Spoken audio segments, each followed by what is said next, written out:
Okay, so I'm really hoping I don't piss off any neighbors, but since making that video of the underneath of my car and asking about the mufflers and the exhaust and everything, I was actually told that I should have, had the camera there and actually, filmed what the car currently sounds like in order to get advice.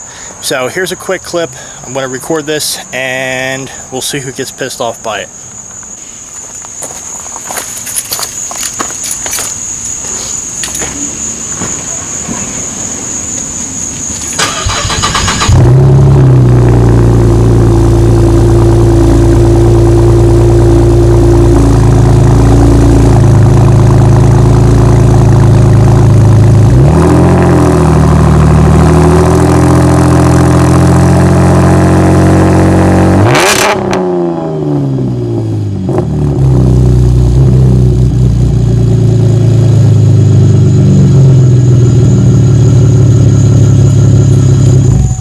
Okay, so there you have it.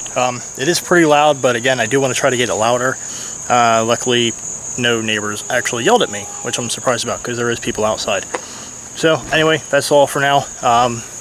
Just continue to comment on Facebook, or if anybody drops a comment in the comment section on YouTube. Thanks, guys.